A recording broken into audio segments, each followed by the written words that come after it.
स्वागत। आज हम स्टेन हिंटन की किताब हाउ टू रिटायर हैप्पी पर एक गहरी नजर डालने वाले हैं। और ये कोई आम फाइनेंशियल प्लानिंग गाइड नहीं है। बिल्कुल नहीं।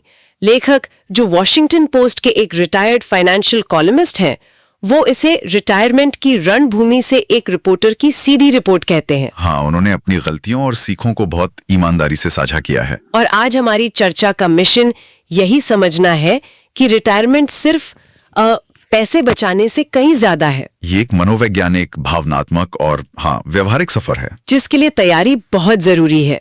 तो चलिए इस किताब के पन्नों को पलटते हैं और देखते हैं कि रिटायरमेंट की असलियत क्या है। बिल्कुल। अब ये किताब उन 12 सबसे जरूरी फैसलों के बारे में है जो रिटायरमेंट से पहले लेने होते हैं। और इसकी खासियत क्या है? खासियत यह है कि ये सिर्फ क्या करें नहीं बताती, बल्कि लेखक के व्यक्तिगत अनुभवों के जरिए क्यों करें और शायद उससे भी ज्यादा जरूरी क्या नहीं करना चाहिए था पर रोशनी डालती है। अच्छा, आज हम कुछ प्रमुख फैसलों पर बात करेंगे, जैसे कि रिटायरमेंट के बाद पहचान का संकट क्या होता है और वो कौन से अप्रत्याशित वित्तीय झटके हैं जिनके लिए ज्यादातर लोग तैयारी नहीं होते। अक्सर जब काम का तनाव बढ़ता है तो मन में ख्याल आता है बस अब रिटायर होना है। हाँ, सबके मन में आता है। समुद्र किनारे आराम, गोल्फ कोर्स या हफ्ते के बीच में बेसबॉल मैच देखने के सपने आते हैं। लेकिन लेखक कहते हैं कि सवाल क्या मैं रिटायर होने के लिए तैयार हूं का जवाब इन सपनों से ज्यादा उम्र, सेहत, परिवार और जिंदगी के प्रति आपके नजरिए पर निर्भर करता है। और यहीं पर कहानी एक बहुत ही दिलचस्प मोड़ लेती है। रिटायरमेंट के बाद पहचान का संकट। हाँ, लेखक अपना अनुभव बताते हैं कि 23 साल तक वो फोन पर कहते थे, मैं वॉशिंगटन पोस्ट से स्टेन हिंडन बोल रहा हूँ। एक पहचान थी। हाँ, और रिटायर होने के बाद वो सिर्फ स्टेन हिंडन रह गए। उन्हें लगा जैसे उनकी पहचान का एक बहुत बड़ा हिस्सा खो गया है। ये एक बहुत बहुत महत्वपूर्ण मनोवैज्ञानिक बदलाव है जिसे अक्सर लोग नजरअंदाज कर देते हैं। सही। काम सिर्फ तनख्वाह नहीं देता, वो हमें समाज में एक भूमिका और एक पहचान देता है। आपका जॉब टाइटल आपके नाम का एक हिस्सा बन जाता है ना। बिल्कुल। और लेखक कहते हैं कि जब लोग उनसे पूछते थे कि वो क्या काम करते हैं तो उन्हें कहना पड़ता था, मैं रिटायर्ड हूं लेकिन मैं पहले वॉशिंगटन पोस्ट में लेखक था। ओहो। उन्हें वो पहले था शब्द बहुत चुभता था, जैसे कि वो अब किसी काम के नहीं रहे। ये एक तरह का भावनात्मक शून्य पैदा कर देता होगा। बिल्कुल।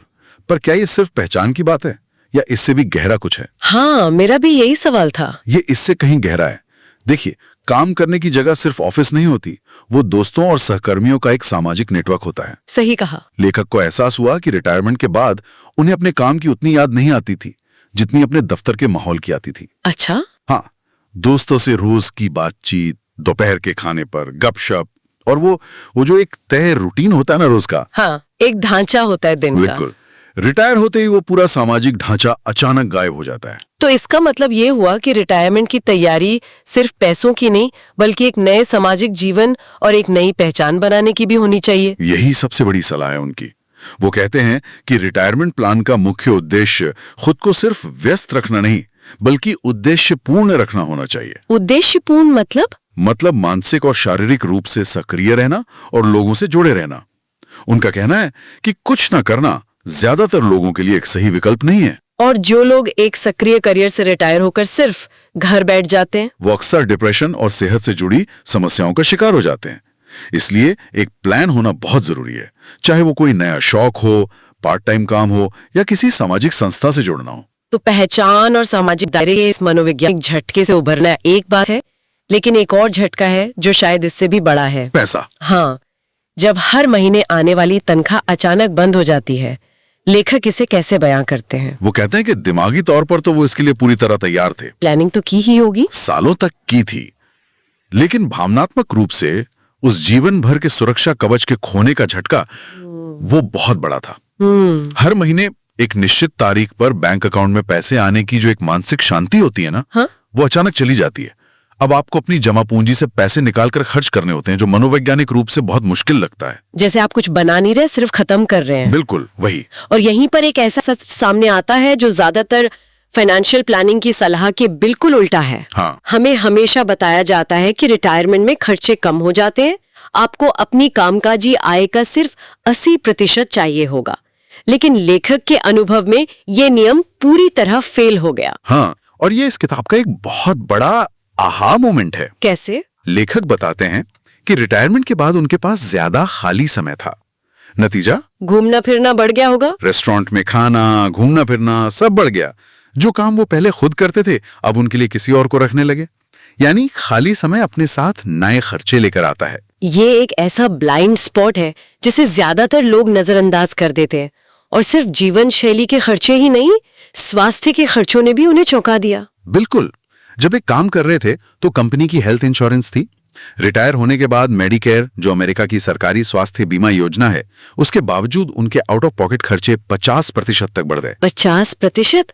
हाँ, और उन्हें ये जानकर हैरानी हुई कि मेडिकेयर में दांतों की देखभाल, चश्मे और सुनने की मशीन जैसे बेहद जरूरी खर्चे शामिल ही नहीं थे। ओहो। और टैक्स एक और बड़ा सरप्राइज था। नौकरी के दौरान टैक्स तनख्वाह से कट जाता था तो पता नहीं चलता था। हाँ, वो तो हाथ में आने से पहले ही कट जाता है। सही। रिटायरमेंट के बाद पेंशन और 401 के जैसे रिटायरमेंट सेविंग्स अकाउंट से निकाले गए पैसों पर भी टैक्स देना पड़ा, जिसके लिए उन्होंने बजट में अलग से तैयारी नहीं की थी। तो कुल मिलाकर रिटायरमेंट बजट बनाते समय सिर्फ आज के खर्चों को नहीं, बल्कि भविष्य में बढ़ने वाले स्वास्थ्य खर्च, टैक्स और जीवन शैली में आने वाले बदलावों को भी ध्यान में रखना बेहद जरूरी है। बहुत जरूरी। इसी से जुड़ा एक और बहुत महत्वपूर्ण फैसला है पेंशन का, जिसमें लेखक ने एक ऐसी गलती की जिसका उन्हें बाद में बहुत अफसोस हुआ। हाँ, ये एक बहुत ही व्यक्तिगत और मतलब भावनात्मक फैसला था। उनके पास 2 विकल्प थे। क्या थे वो? पहला, पूरी पेंशन जो लगभग $2,532 प्रति माह थी, लेकिन ये सिर्फ उनके जीवन काल तक मिलती। ओके। दूसरा विकल्प 100% स्पाउसल बेनिफिट के साथ था, जिसमें उन्हें $1,900 प्रति माह मिलते। लेकिन उनके निधन के बाद भी उनकी पत्नी सारा को जीवन भर वही रकम मिलती रहती। लेकिन $2,500 और $1,900 में तो हर महीने $600 से ज्यादा का अंतर है। तो क्या कोई उन्हें दोष दे सकता है कि उन्होंने ज्यादा पैसे वाला विकल्प चुना? यही तो इस कहानी का सबसे बड़ा सबक है। उस समय उन्हें यही लगा कि ज्यादा मासिक आय से उनकी जिंदगी बेहतर होगी। जाहिर है। उन्होंने पहला विकल्प चुना, लेकिन कई सालों बाद जब वो अपनी पत्नी के भविष्य के बारे में सोचने लगे, तब उन्हें अपनी गलती का एहसास हुआ। अच्छा। उन्हें लगा कि अगर उन्होंने कम पेंशन वाला विकल्प चुना होता तो उनकी पत्नी सारा को उनके जाने के बाद पूरी वित्तीय सुरक्षा मिलती। उन्हें निवेश की चिंता नहीं करनी पड़ती और बाजार के उतार चढ़ाव का डर भी नहीं होता। ये फैसला सिर्फ गणित का नहीं था, बल्कि अपने जीवन साथी की भविष्य की सुरक्षा और मानसिक शांति का भी था। ये दिखाता है कि रिटायरमेंट के फैसले कितने व्यक्तिगत और दूरगामी होते हैं। बिल्कुल। तो जिस तरह लेखक ने पेंशन के फैसले में सिर्फ गणित को देखा और बाद में पछताए, वैसा ही कुछ सोशल सिक्योरिटी के फैसले में भी हो सकता है। आपने बिल्कुल सही नब्ज पकड़ी है। ये सिर्फ एक मासिक चेक नहीं है, बल्कि एक ऐसा रणनीतिक फैसला है जो आपके पूरे रिटायरमेंट को प्रभावित कर सकता है। और इसको लेकर लोगों में बहुत भ्रम होता है। किताब में बताया गया है कि आपके पास 3 मुख्य विकल्प होते हैं। क्या है वो? 1, 62 साल की उम्र में जल्दी रिटायरमेंट, लेकिन इसमें आपको हमेशा के लिए कम पेमेंट मिलेगी। अच्छा। 2, पूरी रिटायरमेंट की उम्र पर, जो 66 या 67 हो सकती है, जिसमें पूरी पेमेंट मिलती है। और तीसरा? 70 साल की उम्र तक इंतजार करना, जिसमें आपको हर साल 8% का बोनस मिलता है। हर साल 8%? हाँ, जो आपकी पूरी रिटायरमेंट पेमेंट पर लागू होता है। और ये 8% का बोनस बहुत बड़ा अंतर पैदा कर सकता है। किताब में जो उदाहरण दिया गया है वो तो आंखें खोलने वाला है। बिल्कुल। किताब के उदाहरण के अनुसार एक व्यक्ति जिसकी औसत आय $41,680 है, अगर वो 62 की उम्र में रिटायर होता है तो उसे लगभग $1,132 प्रति माह मिलेंगे। ठीक है। अगर वो 66 साल तक इंतजार करता है तो $1,510 मिलेंगे। और अगर 70 साल तक इंतजार करता है तो उसे $1,993 प्रति माह मिलेंगे। यानी 62 से 70 तक रुकने पर लगभग 2 गुनी रकम। लगभग 2 गुनी। लेकिन यहाँ पर भी कहानी सिर्फ अपने फायदे की नहीं है। सही कहा, ये सिर्फ अपने लिए ज्यादा पैसे पाने का फैसला नहीं है। पेंशन वाले किस्से की तरह इसका असर आपके जीवन साथी पर भी पड़ता है। और ये एक ऐसी रणनीति है जिसके बारे में बहुत कम लोग सोचते हैं। कैसे? अगर ज्यादा कमाने वाला पार्टनर देर से सोशल सिक्योरिटी लेना शुरू करता है तो उसके जाने के बाद उसके जीवन साथी को जो सर्वाइवर बेनिफिट मिलता है वो भी ज्यादा होता है। तो ये फैसला सिर्फ अपनी आय बढ़ाने के बारे में नहीं है, बल्कि अपने पार्टनर के भविष्य को सुरक्षित करने के बारे में भी है। बिल्कुल, ये एक जिम्मेदारी भरा फैसला है। तो इन सब वित्तीय और मनोवैज्ञानिक चुनौतियों के बाद सवाल ये उठता है कि एक खुशहाल रिटायरमेंट का रहस्य क्या है? लेखक उम्र बढ़ने को लेकर कुछ बहुत ही दिलचस्प और व्यावहारिक नियम बताते हैं। हाँ, और ये बहुत काम के हैं। पहला है, अपने दोस्तों और रिश्तेदारों को अपनी स्वास्थ्य समस्याओं के बारे में बता के बोर ना करें। हाँ, सही है। हर किसी की अपनी परेशानियां हैं और कोई भी लगातार शिकायतों का पुलिंदा नहीं सुनना चाहता। और दूसरा नियम भी उतना ही महत्वपूर्ण है, एक ही कहानी एक ही व्यक्ति को बार बार ना सुनाए। ये दिलचस्प है क्योंकि ये असल में सामाजिक जुड़ाव बनाए रखने की एक कला है। सही। नियम जो मुझे बहुत पसंद आया, एक ग्रम्पी यानी चिड़चिड़े बुजुर्ग ना बने। हाँ। ये सलाह तो शायद हम सभी को उम्र के हर पड़ाव पर चाहिए, लेकिन ये गहरा मुद्दा है क्योंकि चिड़चिड़ापन अक्सर अकेलेपन और उद्देश्यहीनता से आता है। बिल्कुल, जैसा कि वो कहते हैं, हंसो और दुनिया तुम्हारे साथ हंसेगी, चिड़चिड़ाओ और तुम अकेले चिड़चिड़ाओगे। वाह। और इन क्या ना करें के साथ कुछ क्या करें नियम भी हैं जो उतने ही जरूरी हैं। बताइए। पहला, रिटायरमेंट में कोई ऐसी गतिविधि चुने जिसका आप सच में आनंद लेते हो। ये खुद को सिर्फ व्यस्त रखने के लिए नहीं होना चाहिए। ये आपको एक उद्देश्य देता है। हाँ, चाहे वो पार्ट टाइम नौकरी हो, कोई हॉबी हो या कोई खेल। तो ये उस पहचान के संकट का एक व्यावहारिक समाधान है जिसके बारे में हमने शुरू में बात की थी। बिल्कुल। जब आप कहते हैं मैं एक लेखक था, उसकी जगह आप कह सकते हैं मैं एक शौकिया चित्रकार हूँ या मैं एक स्वयं सेवक हूँ। ये आपको एक नई पहचान देता है। सही पकड़ा। दूसरा नियम है, नियमित व्यायाम करें। ये शरीर और दिमाग दोनों के लिए अच्छा है। और तीसरा, अपने हास्य बोध को बनाए रखें। जिंदगी की चुनौतियों पर हंसने की क्षमता आपको बहुत आगे ले जाती है। और आखिर में एक बहुत ही भावनात्मक सलाह है। हाँ। अपने बच्चों और पोते पोतियों से दोस्ती करने का कोई तरीका खोजें।